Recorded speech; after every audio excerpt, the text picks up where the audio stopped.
Good evening, hushlings, and welcome. I present your preceptors to the underbelly of the void, the whispers of conjecture, and the known of the unknown. Thus begins the conclave of the Hush Hush Society.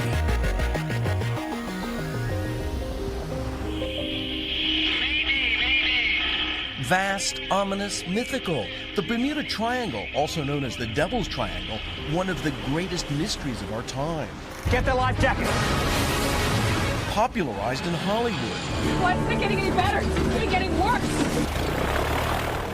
Driving that mystery, stories like the Lost Squadron, 5 U.S. Navy aircraft that vanished over the Triangle in 1945. We're in the Bermuda Triangle. Yes, you are presently in the Bermuda Triangle. I head into the depths with scientist Dr. Philip Ruja, Bermuda's custodian of historic shipwrecks. So we're headed out to the Western Blue Cut. If you want to call it a mystery, there seem to be spots around Bermuda where you get 2, 3, or 4 shipwrecks, one on top of the other. Greetings, Hushtillians. Welcome back to the Hush Hush Society Conspiracy Hour, where we journey into the world of conspiratorial mysteries and dark truths. I'm Declassified Dave. And I'm Mystery Mike. As always, we're joined by our favorite admiral of the 7 seas, Mr. Slick Frank Sanders. Insert a little foghorn there, Slick Frank Sanders. Yeah. That's the new foghorn. Yeah. Imagine sailing the seas like that. We're coming into port. Admiral, sound the horn. Yeah. In this installment, we try to solve the mysteries of some of the world's most paranormal hotspots, which are all vast triangle-shaped spaces. Kind of like this show, just 3 sides. Oh. To a mystery. Look at the parallels. First exploring 2 triangles of land in Nevada and Alaska, where strange sightings of craft, orbs, creatures, strange weather, and even portals have been witnessed. We also seek 2 by sea, with the Pacific Dragons Triangle and the most famous of all, the Bermuda Triangle, both of which have had ship and aircraft disappearances as well as loss of life. But before we hoist the anchor and push off, be sure to follow us on all our social medias. Obviously, you can find us on Facebook, Instagram, and Twitter. Lest we forget our Twitch and our Discord channel, where we will soon be starting our X-Files watch parties as we opened up our Patreon and said, you know what, not only patrons get to join in and watch 300 episodes of the X-Files, but let's have everybody join. Let's everybody get in there and watch Fox Mulder smolder. Why is there a hole in your popcorn? Also, check out the official website for the Hush Hush Society Conspiracy Hour, www.hushhushsociety.com. There you can find all of our audio, our debriefings, declassified discussions, scripted chronicles. You can purchase merchandise. You can read some news, read some blogs, and have the ability to drop that ever-coveted review. You can leave us a rating on Spotify. Hushlings, become a patron today. A donation of $5 a month will make you a true Hushling in its purest form. You'll get access to exclusive debriefings, new steamy Mystery Mike's Cryptid Erotica, as well as monthly installments of The Frank Factor with myself and Declassified Dave, as well as exclusive merch drops and early releases. Join at www.patreon.com/hushhushsociety. Just a quick note before we jump into the episode. Those of you that reached out to us to get some free stickers, we hope that you enjoyed your little stickies and you put them all over things. Thanks for shouting us out on the social medias. We really enjoy it. Thank you to our new patrons that have joined. You guys are killing it. Just a quick thank you before we dive right in. Splash. Well, let's start this circumnavigational journey, my fellow helmsmen. Let's start with the Dragon's Triangle, also known as the Devil's Sea, the Devil's Triangle, the Formosa Triangle, and the Pacific Bermuda Triangle. It's a region in the Pacific south of Tokyo. Love Tokyo. Can't wait to go to Japan. The size varies from account to account, and it is considered a paranormal location. The Japanese word Manoumi is translated as Devil's Sea, Troublesome Sea, or even Dangerous Sea, and has been used to describe the dangerous marine locations throughout the globe. Also, Japan, being an island nation, has a deep history of understanding vast portions of open sea that could likely be the areas described, some accounts dating far back in history. Kublai Khan, Genghis Khan's grandson, attempted to make advances into Japan in both 1274 and 1281 AD. However, he failed to invade the country on both occasions after losing his vessels and about 40,000 crew members aboard in this triangular area, allegedly due to typhoons. There were multiple accounts in the 1800s as well. In August of 1945, a Mitsubishi Zero supposedly went missing. A distress radio transmission from the pilot, Shiro Kawamoto, was crossing the triangle, vanishing forever. The last thing his message said was, quote, "Something is happening in the sky. The sky is opening up." In 1974, author Charles Berlitz introduced the Devil's Sea in his book, The Bermuda Triangle, where he claimed that 9 modern ships and several hundred crews were lost without traces between 1950 and 1954. He continues to say that on September 4th in 1952, the Japanese government sent the vessel Kayomoro No. 5 to the sea to investigate unexplained ship losses, but this ship vanished as well. Okay, can we take a beat here? So when it comes to Bermuda Triangle especially, or any of these sea triangles, my first thought has always been it's a mysterious sinking of ships or airplanes going down, but realistically, couldn't that just fucking happen? Like, boats go down all the time. It's the frequency in that small area that's eyebrow raising, you know? Like you said, the density of it, how many more maritime accidents happen in the open seas? Dead middle of the Atlantic, dead middle of the Pacific. But could it possibly be just those spots having rougher seas due to Could be. like Currents? underground geography or currents or whatever it could be, just those specific areas being like a crappy place, like a really bad highway spot that always has frequent accidents. That is true. For the boats, that might work, but how does that affect aircraft? That's the question. Mermaids with grenade launchers. Of course. Why did I not think of that? Did you guys see in the news that some guy got raided 300 feet from a middle school in Riverside, California, and he had 2 fucking bazookas? He's getting ready for that Ukrainian-Russian war. Yeah. Yeah, They were like 1990s bazookas, man. This dude was ready to go. You can get those on the cheap. Oh, yeah? Dude, I buy bazookas by the dozen. Ever since the incident, Japanese authorities have labeled the sea as a danger zone. And on January 4th of 1955, the ship Shinyo Maru No. 10 lost radio contact near Mikurajima. Fortunately for them, the ship was found safe on January 15th. There are some natural explanations that could be the cause of such anomalies in the Dragon's Triangle.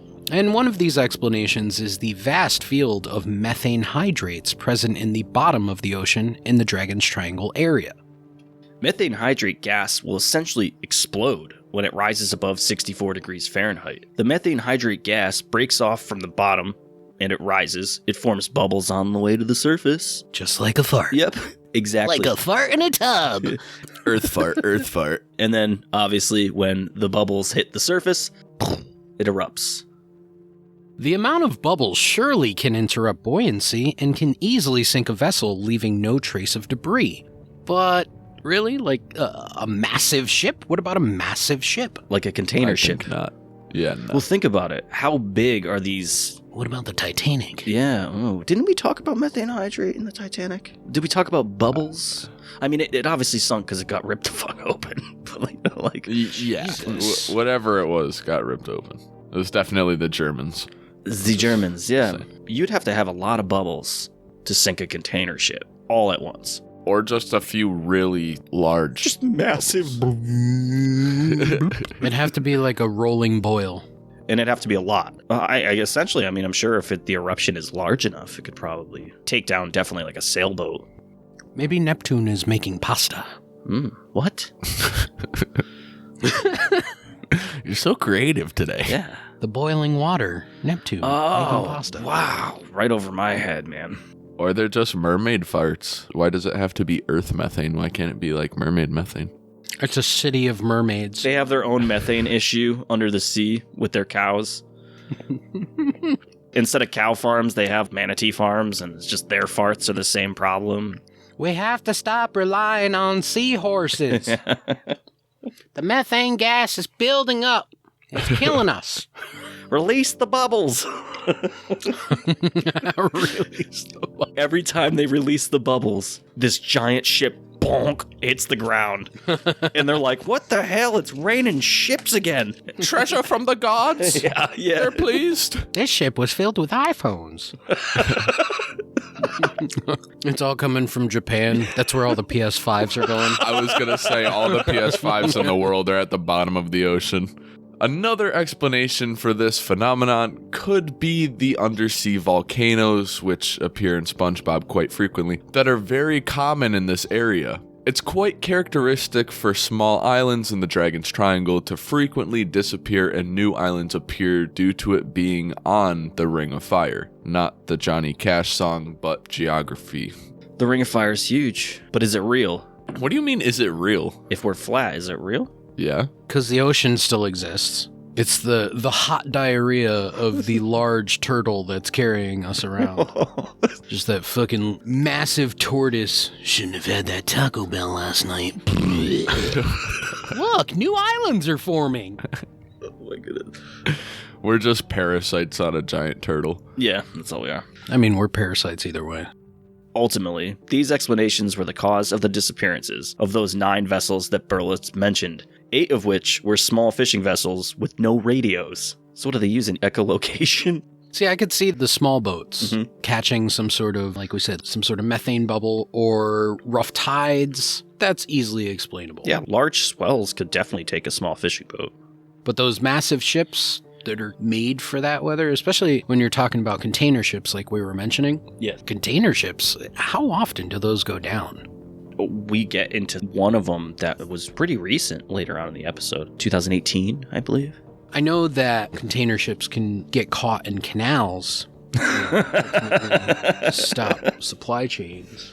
Maybe that's what's happening right now, and they just don't want to admit it happened again. Well, another shipping container blocks all the canals in the world.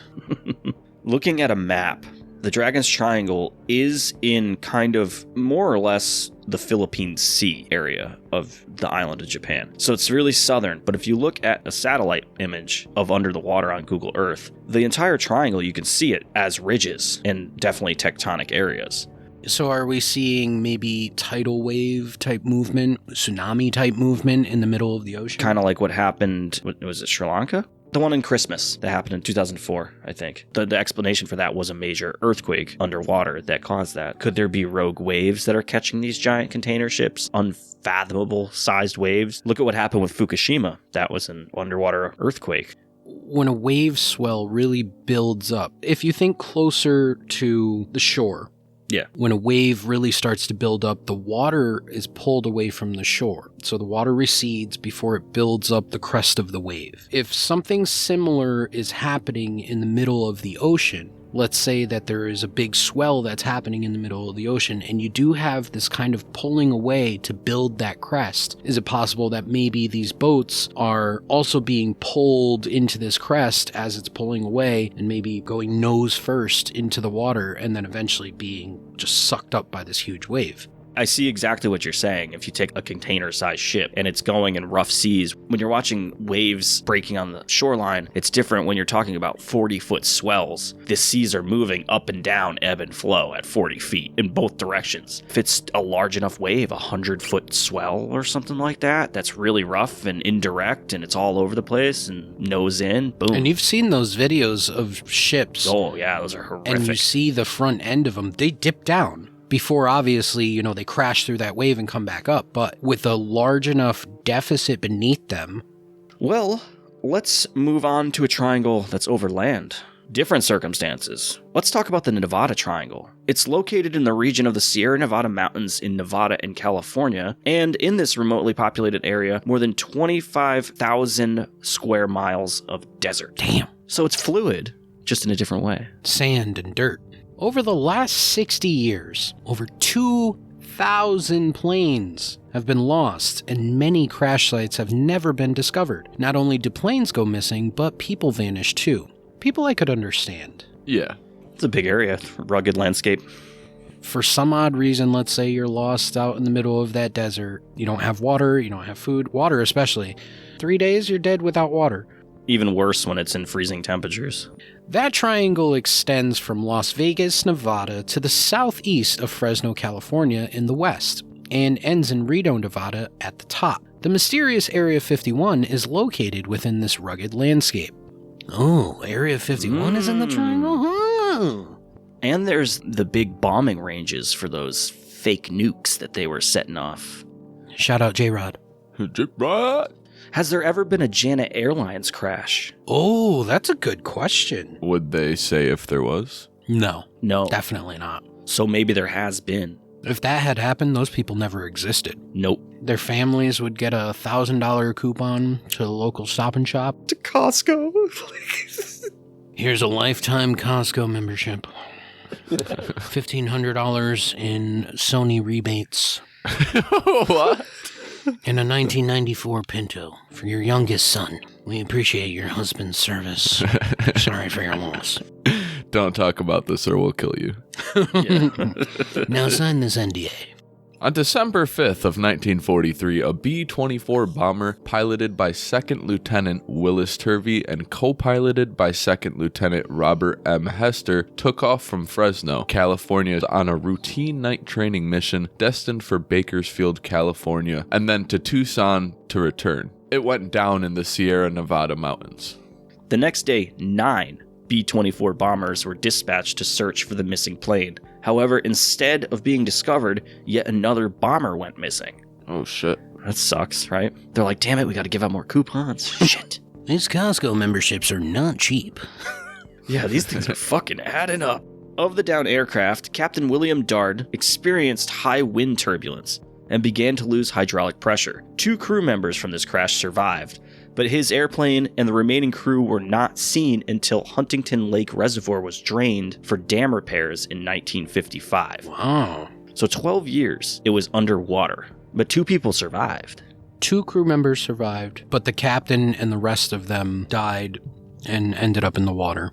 Apparently, when they were losing pressure, this captain told his crew to ditch, and 2 guys managed to jump with their parachutes, but the remaining guys didn't get out in time. And they said in their account that they watched this plane hit the water, which is interesting because they couldn't find it, but they told them that it hit the water. But it might have taken some time for them to be found. Or they knew exactly where it was, but they didn't have the means to drag it up. True, yeah. I haven't even looked up where Huntington Lake is. Because if you imagine it's out in the Sierra Mountains, in that whole mountain range, it's probably hard to get some sort of equipment out there to dredge up an entire bomber. True. It's like 50 miles south of Mammoth Lakes. Could you imagine that? That must be wild. Your husband died in this plane crash, but we know where he is, so if you want to go say hi to him, just go sit by this dam. Hey, it's a beautiful place to die. The Pinto we supplied your family should be able to cover the Researchers from the United States Geological Survey discovered airplane wreckage in and near an unnamed lake in a remote location of the high Sierra west of LeConte Canyon in Sequoia and Kings Canyon National Parks in July of 1960. Army investigators later determined that the wreckage belonged to the first missing bomber, which was piloted by Turvey and Hester. Since then, the lake has been named Hester Lake. Oh, that's nice. Oh, very thoughtful. Yeah, that's nice. I wonder Very how thoughtful. far away they are from each other. That's the thing. The 2 planes. No, the 2 lakes. The reservoir and Hester Lake. Quite far. Quite far, but still within this triangle. Yes. Hmm. This triangle sits along the edge of the Sierra Nevada mountains. So we have 2 similarities here from both triangles at the moment. That underwater mountains for the Dragon's Triangle and tectonic areas, which mountains would be the same, or volcanic, Another military plane went missing on May 9th in 1957 when Air Force Lieutenant David Steves was piloting a T-33 training jet. 54 days later, the pilot reappeared. What? Damn. What? So he just took that jet out and they didn't see him for 2 months? So what, did he just land it? He must have crashed. Lieutenant Leonard C. Lydon parachuted to safety after his P-40 crashed over the mountains in 1941 in the Sequoia and Kings Canyon National Parks. The wreckage has never been discovered. I can understand a small plane, like a P-40, just crashing and you can't find it. It's forest. But a bomber? Now I'm sure if an aircraft goes down, they know exactly where that thing is. Unless it's a Malaysian airline. Oh boy. Charles Ogle, a wealthy real estate developer who took off from Oakland, California in 1964, disappeared en route to Las Vegas, Nevada, never to be seen or heard from again, and his plane was never found. What the hell is going on? He probably had the best weekend planned, yo. Wealthy guy who was like, I'm gonna hit the cramps tables. Yep. Mr. Ogle, your private jet is properly fueled. I'm ready to drop a milli. He dropped something. Drop the whole damn plane. Also, Major Ross Mulhare crashed an F-117 into a mountain near Bakersfield, California on July 11th in 1986. The cause of the crash was never officially disclosed, probably because that's millions of American tax dollars that this guy crashed into a fucking mountain. Truth. The crashes of the planes that go into mountains, I could kind of understand, especially with an F-117 that's a jet. Maybe you're doing training exercises or anything like that. You lose control of the throttle, or a mountain range that you didn't know was there is there. That happens. I could see that happening. But some of these accounts, especially the account with David Steves, where he went missing for 54 days, that to me is wild. And that's kind of reminiscent of alien abductions. Yeah. We're looking at this Nevada triangle, and as we said, Area 51 is within that triangle. I started thinking of this, is it possible that Area 51 is obviously not the only base or the only black site that exists within this triangle? Oh, I'm sure there's definitely more. There's more military bases. So what I'm getting at, let's say that there's an Area 52. It exists within this triangle, and you have these airline pilots, whether they be military, whether they be commercial, whatever it may be. They're flying, they see this base, a base that they're not supposed to see, they're not supposed to be flying over. It's just like Area 51. If you fly over Area 51, they're going to try to shoot you down, because there's no fly zone. Let's say that you have this site that is off the books, and you have these planes that are flying over it, and the government goes and shoots down its own fucking plane, and then the wreckage isn't found because they clean up the wreckage. I could see that. I think that's really likely, actually, yeah. And of course, depending on where the plane went down or where you are in this triangle, there's not going to be signs of the wreckage. There's not going to be signs of tire tracks or anything like that, because wind would blow across and the tracks would be lost in it. And nobody knows for sure where these planes went down in the first place. So it's not like they're looking, and there's enough time that goes by that the land corrodes and blows away any remnants of what's left of that crash. There's also, on the western edge of the triangle, it's the Sierra Nevada mountains. So it's just rugged, almost inaccessible in certain areas. You have that, and then a vast portion of this triangle is in desert, which is more accessible, definitely more accessible, but a lot of it, the good chunk of it's military. So you can't really access it. But a lot of these disappearances and crashes seem to be happening around mountainous areas. The microclimates in California are crazy. Weather can spring up super fast. You hear about these people that are hiking in Yosemite and it's clear skies, and then like 20, 30 minutes later, they're getting struck by lightning. Yep. It's not uncommon that these people probably hit nasty ass weather crossing over these mountains, going either to and from Nevada to California.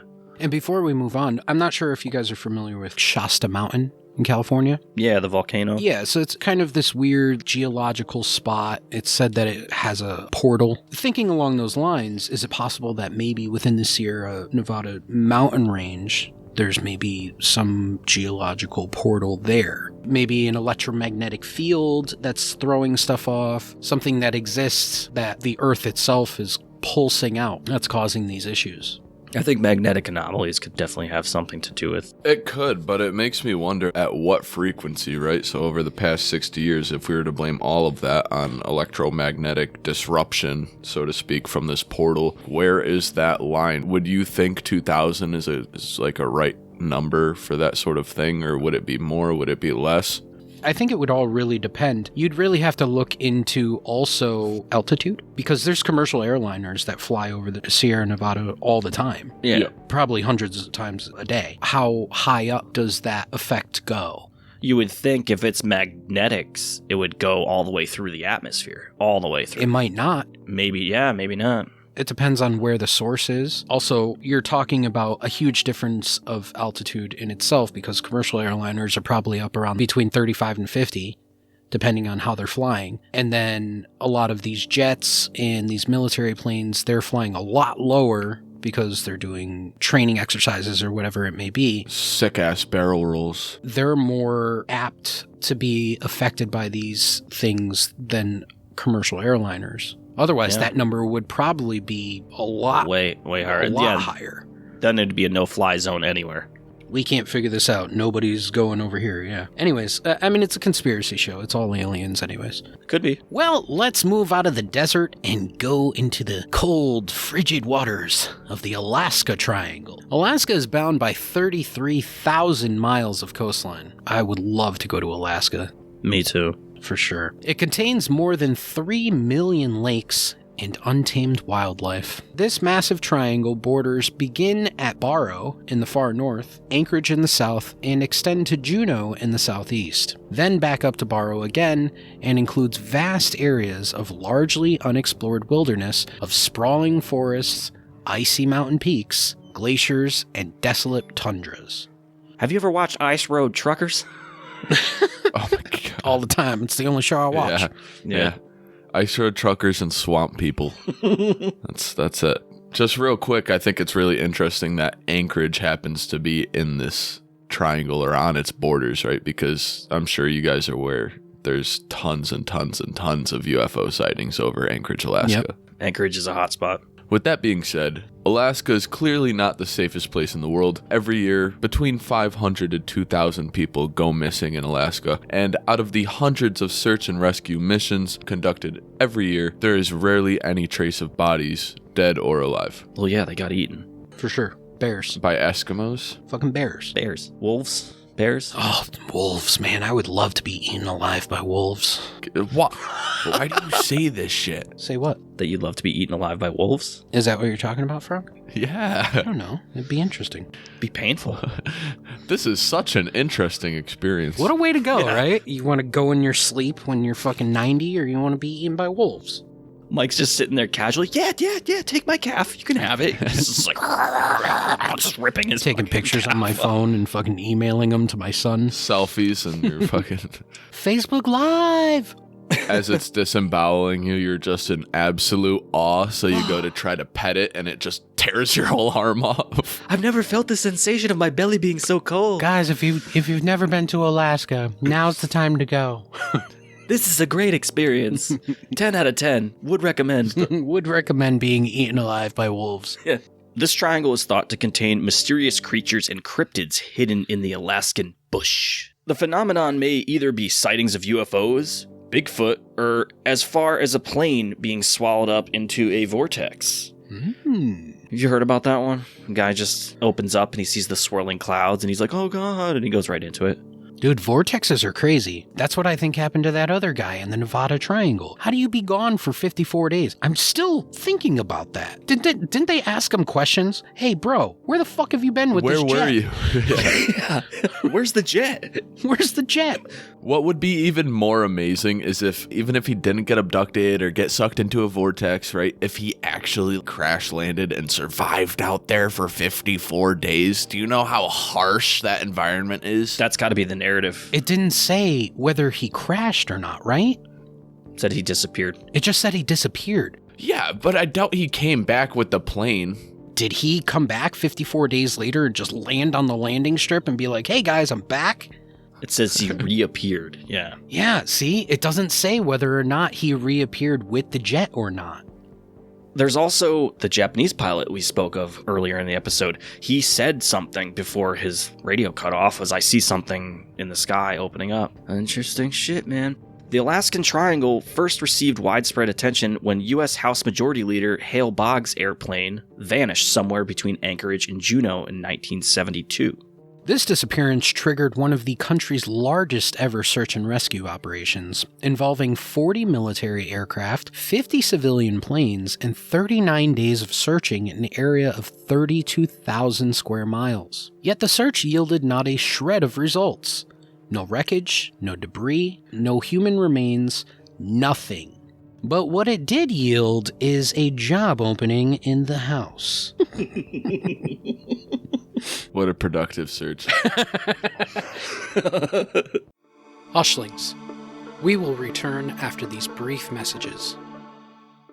Good morning, hush puppies. The majority of what we see and read in the news is now controlled by megacorporations. But who owns these said corporations that produce our news? BlackRock is the largest, with over $11 trillion in assets. Owning a stake in Vanguard, Fox, Disney, ABC, CNN, Comcast, NBC, CBS, MSNBC, Sky News, and Sinclair, which controls more than 70% of local U.S. television. Even investing in 2 major Chinese companies on the blacklist. The Obama administration chose BlackRock to clean up after the 2008 financial meltdown by purchasing toxic assets that the Fed was not legally permitted to purchase. Is this massive organization causing our country to devolve into a strange kind of financial oligarchy? Larry Fink and his executives were the ones who proposed the economic reset back in 2019. But it did not take effect until March 2020. Did COVID-19 create the ideal opportunity to seize control of all media and major investment firms? Grab your calculators and pocket protectors and join the Hush Hush Society Conspiracy Hour. Monday, April 25th. For Debriefing 47, where we audit BlackRock Asset Management. Welcome back to the Hush Hush Society Conspiracy Hour. That wasn't the only aircraft to be lost either. Back in the golden age of 1950, a military craft with 44 passengers had disappeared without a trace, as well as a Cessna 340 carrying a pilot and 4 passengers vanished in the 90s, never to be heard from again. Since 1988, more than 16,000 people have vanished in the Alaskan Triangle. Jesus. Yeah, dude, this is even crazier. This contributes to the annual filing of roughly 4 missing persons report for every 1,000 people in Alaska, more than twice the national average. Shit. I wonder how many of those people are just tourists or visitors. Just got lost. I was wondering the same thing because Alaska's population is already really, really low as it is. So if those were all like native Alaskans, like they live there, that's an astonishing number. But if not, I mean, I guess it's less. You just can't underestimate the stupidity of humans. Yeah. So when you go to Alaska and they're like, just go up the mountain here, make sure you stay on the path, 90% of people don't listen to that because they want to take a picture with a fucking bear. And they go off the path and they go, oh, it's a big brown bear. Look at him. He is so happy. He's got his little cub over there. Let's go pet the cub. And then they walk up and they're fucking torn up and their family is ravaged and dragged away. And there you go. 4 more on the list. Those Kodiak grizzly bears, those things are fucking massive. These disappearances have been attributed to everything from the terrain, severe weather, aliens, swirling energy vortexes, and an evil shape-shifting demon known as Kushtaka in Tlingit Indian lore. However, the most likely explanation for the large number of missing people is the wilderness itself, like we said. Not to mention massive blizzards. Oh yeah, you're under that snow, that's it, you're gone. You're gone. Especially in whiteout conditions, that's like huge red flag right there. There's also snow blindness to account for if you're in those types of conditions too. Even if it's sunny, you could just be completely lost. Your snowshoes fell off. Run out of hot chocolate. Yeah, all your friends are already gone. You ate one of them. Electronic readings in Alaska have revealed high concentrations of magnetic anomalies, some of which have thrown compasses off by up to 30 degrees. Some search and rescue personnel have reported auditory hallucinations, disorientation, as well as lightheadedness. Ooh. I was thinking about people hiking up to Mount Everest, and they deal with a lot of that stuff with the auditory hallucinations and feeling very disoriented. And Well, that's from lack of oxygen, yeah. yeah, that's not the magnetic throwing your compass off type weird stuff. Well, we talked about that also with the Dyatlov Pass incident. Parallels are there with all that snow and cold and altitude. Who knows? Only those people know. Well, they don't know anymore. Energy vortexes exist within the triangle. Energy vortexes are thought to be swirling centers of concentrated energy in specific locations where the energy radiates most intensely. We of course mentioned Bigfoot and other cryptids, and could they make it into our dimension through said portals? Could they be opening and closing and accidentally taking planes and humans with them? That's an interesting thought. I was thinking that. And there's a lot of Bigfoot sightings in Alaska, obviously. Yep. Yeah, and in the Sierra Nevadas, I'm sure that there's Sasquatch sightings. They're just popping in and out by accident. The portals are opening up with them, but a Cessna is flying in the area that portal opens up, and boop, gone. You know, it would be an interesting thing to look up if we ever had time and the want or need to do that, would to look at places and times of other cryptid sightings and how they relate to airplane crashes in the area around the same time. Yeah, or just disappearances in general. Just disappearances in general, yeah, anything like that. Let's say the Mothman sighting, in West Virginia. Is it possible that during one of those sightings, a plane went down or family goes missing? That'd be an interesting correlation. That would also really dig down into what we're talking about now. Portals. When we talked about Skinwalker Ranch, we should take a look and see if there was any missing persons concentration in that area. Really, any of these paranormal sites or cryptid sites could point to something like that. That'd be such an interesting thing. Maybe we could write a book. Hushlings, do some research. Send us some emails. Do all our research for us so we can write a book. The energy radiates in a spiraling cone shape in either a clockwise or counterclockwise direction, causing both positive and negative effects. Positive vortexes spiral upward in a clockwise motion, creating an enhancing flow of energy. Places like these are the pyramids in Egypt or Stonehenge. While negative vortexes spiral downward in a counterclockwise motion, creating draining or depleting energy. These are seen in areas like the triangles we speak of today. They are thought to have a variety of physical, mental, and emotional effects on humans. So are we talking about what Goldberg was talking about? Even portals and vortexes can have the same effect of where you're at on a plane if you're in the upper or lower part. It's all energy. So it's not unreasonable to think that in the Alaskan Triangle, vanishing into thin air really just means buried by nature or eaten by wolves. Potato, potato. Aruba, Jamaica, I wanna take ya, Bermuda, Bahama, come on baby mama, Key Largo, Montego, baby why don't we go? That was perfect. I can't believe you just fucking did that. Boys, let's get into the Bermuda Triangle. Yeah, if you didn't know, that's where we're headed. Yeah, no. You just had to sing us in. Grab your coconut-filled cocktail and put your feet up. By the way, Hushlings, if you didn't know, I was singing Kokomo by the Beach Boys. Oh my God. The Bermuda Triangle covers about 500,000 square miles, sometimes even mentioned 1.5 million square miles of ocean off the southern tip of Florida. In 1964, Vincent Gaddis defined the boundaries of the triangle, giving its vertices as Miami, San Juan, Puerto Rico, and Bermuda. While others give different boundaries and vertices to the triangle, some even stretch it as far as the Irish coast. So we don't really have like a defined triangle here. You do, because you go by Miami, San Juan, and then Bermuda. I sailed right through the Bermuda Triangle when I went on vacation. Yeah, and now look at you. You're in a simulation. Now I'm in a simulation. My mom claims that when she was going through the Bermuda Triangle on a boat to Bermuda in the 80s, when they said they got into the Bermuda Triangle, it was like dead calm. Very strange. Ooh. Yeah, and I don't know why she would bullshit about that. But they've always mentioned that, and my uncle was on the trip with them, and he had said the same thing, that it was like glass. The ocean was like weird. Glass. That is weird. No wind, nothing. What credentials does Vincent Gaddis have to be able to say, this is the Bermuda Triangle, I say where it is, and I draw the lines? He was an author. No, good point, yeah.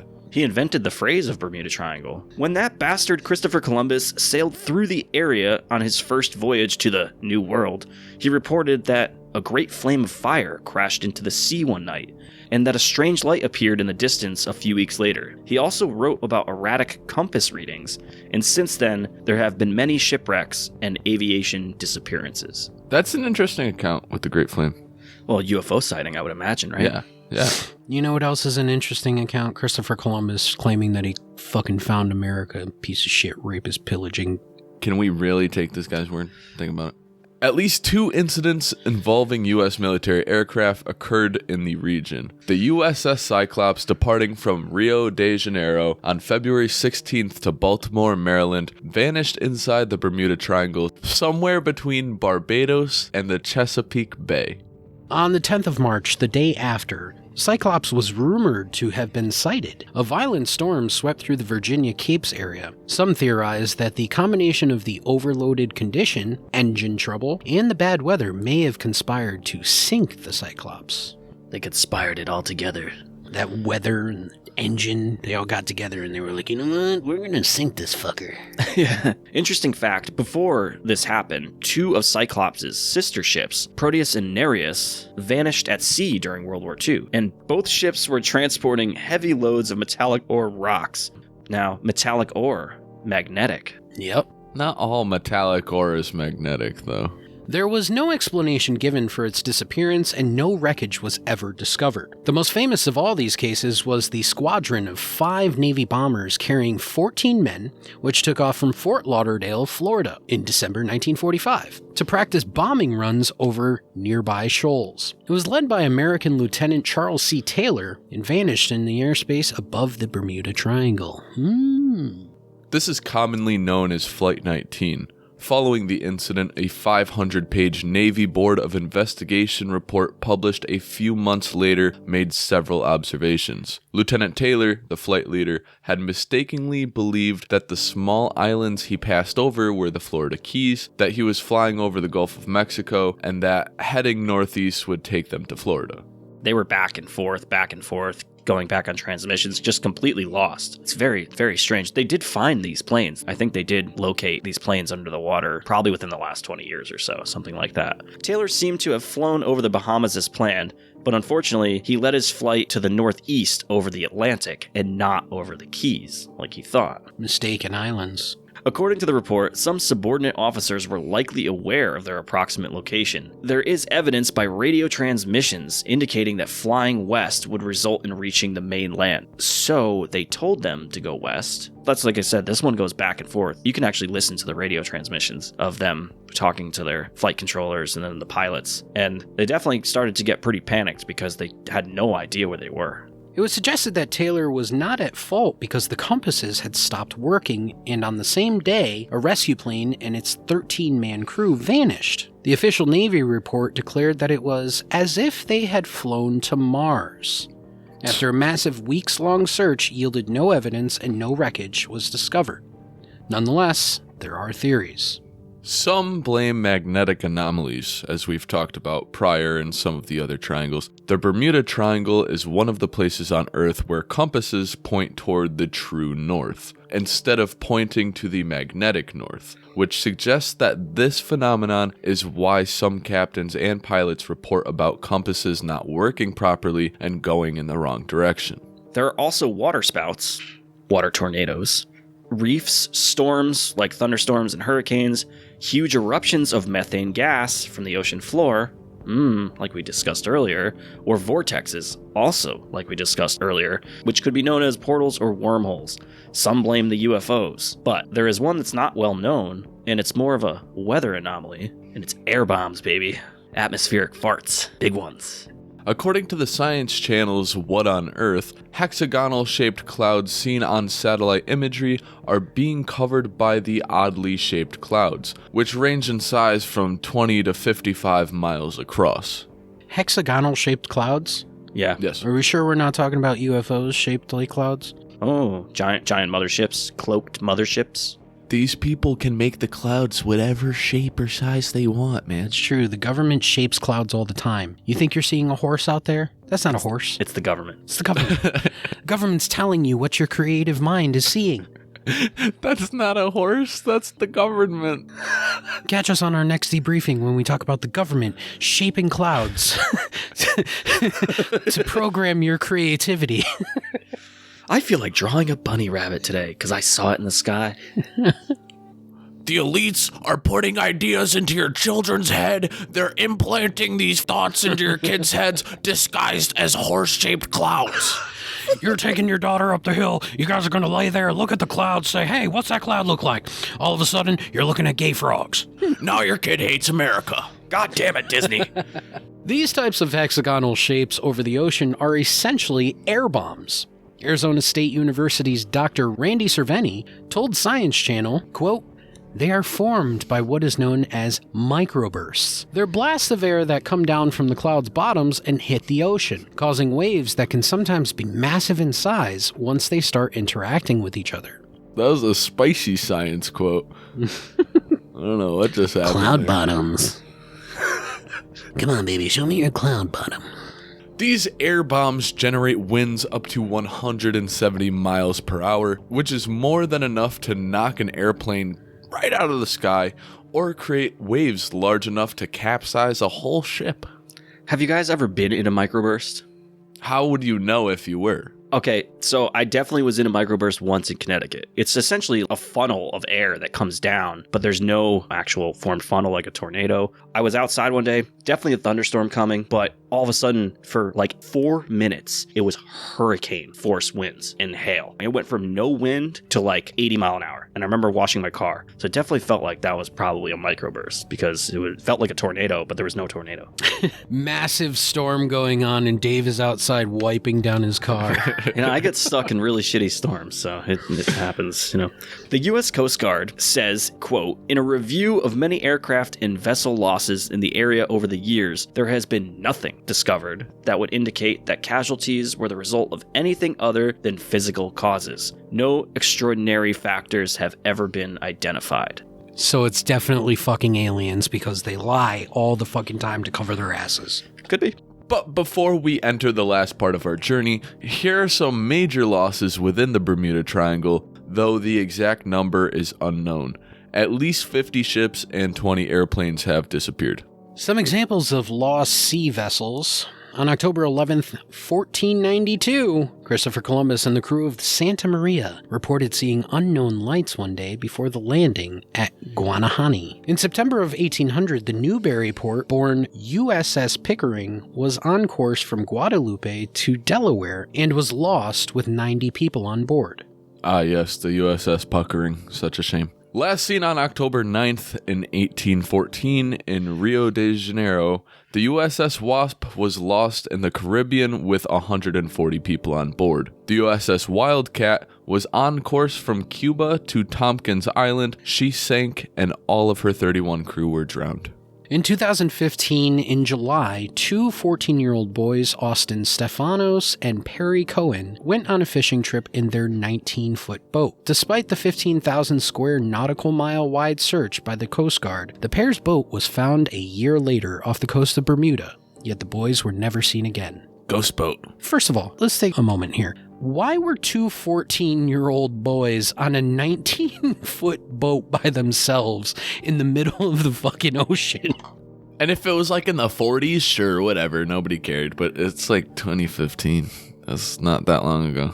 On October 1st, 2015, the SS El Faro sank off the coast of the Bahamas within the triangle after sailing into Hurricane Joaquin. Search crews identified the vessel 15,000 feet below the surface. All 33 were lost. This was a container ship that sailed into a fucking hurricane. Why? Realistically, a lot of these ships, especially the transatlantic trips that are made by ships, container ships and such, they go through that shit all the time. They go through storms and shitty water and shitty conditions all the time. But the ships are so massive that they're not really affected by it. If a container ship was heading into a hurricane, it's kind of a regular day for them. Yeah, I kind of remember how this one played out, though. I think they were going to go. They tried to beat the storm, and the storm beat them. Next, we have some aircraft losses. On July 3rd of 1947, a Douglas C-54 crashed off the Florida coast after the pilot lost control and turbulence within a thunderstorm. 6 people perished. We also have the BSAA Star Tiger, which was lost with a total of 31 crew members and passengers missing, en route to Santa Maria Airport in the Azores to Kindly Field in Bermuda. Oh, see, that's a transatlantic flight. Later that year, on December 29th, a Douglas DC-3 lost with 3 crew and 28 passengers en route from San Juan, Puerto Rico to Miami, Florida. On April 10th, 2007, a Piper PA-46 disappeared near Bird Cay after flying into a level 6 thunderstorm and losing altitude. 2 fatalities were listed. Level 6 thunderstorm. I wonder what that is. I didn't know that there was levels of thunderstorms. Really loud. And a PA-46 is like a Cessna-sized plane. Very small. Why you were flying into a thunderstorm is probably why you lost altitude and died. Interesting. On February 23rd, 2017, the Turkish Airlines flight, TK-183, was forced to change its direction from Havana, Cuba to Washington Dulles International Airport after some mechanical and electrical problems occurred over the triangle. Also that year, during the afternoon of May 15th, a private Mitsubishi Mu-2B aircraft was at 24,000 feet when it vanished from radar and radio contact. Plane wreckage was found this time. There is the idea of vile vortices, and all of which have naturally occurring anomalies due to the planet's natural electromagnetic fields being stronger in these parts than anywhere else in the world. Vile vortices are supposed to be spread equally in 12 parts across the Tropic of Cancer, the Tropic of Capricorn, and include the North and South Pole. One example is the South Atlantic anomaly, also the megaliths of Zimbabwe, and ironically, the South Atlantic anomaly stretches from Chile to Zimbabwe, and it sits at the point where the inner Van Allen radiation belt comes closest to the Earth's surface. Here, the Earth's magnetic field is particularly weak. Let's not forget there are quite a few more of these triangle areas that we didn't talk about, but deserve an honorable mention. Mike, you mentioned earlier about areas where there's major cryptid sightings. Now, Massachusetts is a big UFO hotspot. There is the Bridgewater Triangle in Massachusetts. It was also the first UFO sighting to happen in this area in 1760. There's also mentions of people seeing Sasquatch-type creatures or Thunderbirds in the Native American population. There's also the Bennington Triangle, which is in remote Vermont. Most of it settles in a town where there's 8 people that live there as of 2010. So, Little triangle. We also talked about Hudson Valley, too. Was that a triangle area, or was that just a hot spot? Just a hot spot. Yeah. I don't think that there was any triangle aspect to that. The Michigan Triangle, which had one of the worst air disasters in United States history, the Northwest Orient Flight 2501, which went down with 58 fatalities, as well as the Matlock Triangle in Britain, which is known as the UFO capital of the world. Gentlemen, we are pulling into calmer seas, which allows us to reflect and think. I would like to know your final thoughts on all of these triangle anomalies. David, tell me about your thoughts. Well, the 4 that we mentioned, I'd say, are probably the larger ones. And all of them are extremely similar. People go missing, planes go missing, or boats go missing. My take on it, I think we're dealing with an area of energy and magnetics that's in a large proximity, or just weather. The ocean disappearances. Definitely, I would say probably more weather, because like you said earlier, many flights cruise at 30,000+ feet and they don't have any issues flying over these areas. Weather or portals. 2 big things. That's where I'm at with these. I look at a lot of these accounts, and I think that many of them have to do with weather. If you look at a lot of the older accounts, I would say a lot of that just has to do with maybe technology and how boats were built, just the overwhelming power of the sea. With these newer ones, electromagnetic anomalies are very interesting, especially when you're looking at the Sierra Nevada mountains there, when you're looking at a lot of these land anomalies, for me, are more interesting than the sea anomalies. When you have missing pilots that have gone away for 2 months, when you have planes that are just going down for no apparent reason, specifically in these areas, that's very interesting to me. But for the ocean, I would say a lot of them definitely are just the power of the sea. With the land masses, I am also in the vein of thinking about vortexes. Like I had mentioned earlier with Shasta Mountain being a vortex, and there's a lot of other areas that are claimed vortexes. That type of energy and that type of power could easily account for a lot of these crashes and these accidents and these missing things. When it comes to Alaska, I am still sticking by my original thought that people are very stupid and they go off path all the time to take pictures with grizzlies that carry them back to caves and consume their flesh. So that's my thought on all of that. Real quick, like you said, one thing is that all 4 of these areas are centered in major either volcanic or tectonic areas. A couple of them essentially are on the Ring of Fire. 2 of them directly, one of them in California, being a little bit inland. But remember, in Bermuda, there is a massive earthquake fault in the Caribbean. Could these processes of geology be causing or adding more or a resonating effect to these magnetic anomalies? Or that's one question that I've been thinking this whole time. Slick Frank Sanders, give us your thoughts on these wild shapes. Frank's final thought.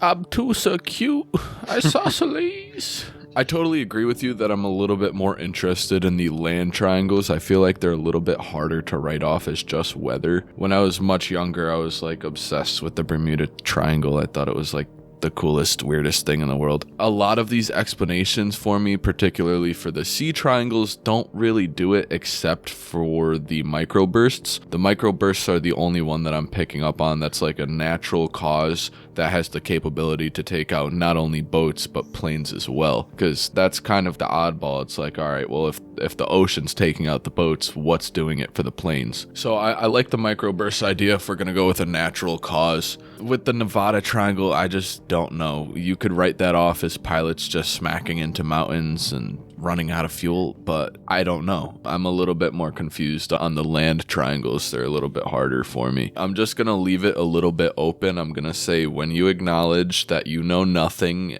everything and anything is possible, and it definitely could be some crazy vortexes, some interdimensional portal type stuff, especially when you have somebody disappearing for 2 months with basically no explanation. I feel like that would be a reasonable thing to have had happened. Well, Hushlings, luckily we survived our journey that took us around the world. Was there anything that we missed? Was there anything that we should have discussed? Did we not know how to read the compass the correct way? Did our lifeboats not inflate? Let us know. Reach out to us at our email. You can hit us up at contact@hushhushsociety.com. Tune in for Debriefing 47 for some number crunching where we audit BlackRock Asset Management. That will be streaming everywhere Monday, April 25th. Ooh, that's a good one. It's going to be juicy. We should all wear suits. Another exclusive debriefing will also be available on Thursday, April 21st, when we strap on some PPE and some gloves and investigate the alien encounter of Jonathan Reed, only on Patreon. And of course, one last thing, Hushlings, we want to remind you, especially at this halfway point of the season, to tune in on June 6th for our 50th debriefing and 5th live show, big number 5, where we delve into transhumanism and we also infiltrate the Yellow Sand Society. We'll do a recap of Season 5, do a little trivia as always, and giveaways. T-shirts, mugs, stickers, left titties. We're giving them all away. I think we're going to try to make this one more of a party. Like Mystery Mike said, that's Monday, June 6th, 7 p.m. Eastern Standard Time, 4 p.m. Pacific Standard Time. Keep your eyes peeled for more details. Thank you again for attending another debriefing of the Hush Hush Society Conspiracy Hour. I'm Declassified Dave. And I'm Mystery Mike. And I'm Slick Frog Sanders. The plane's going down! Until our next debriefing, remember, the best kept secrets are hidden in plain sight.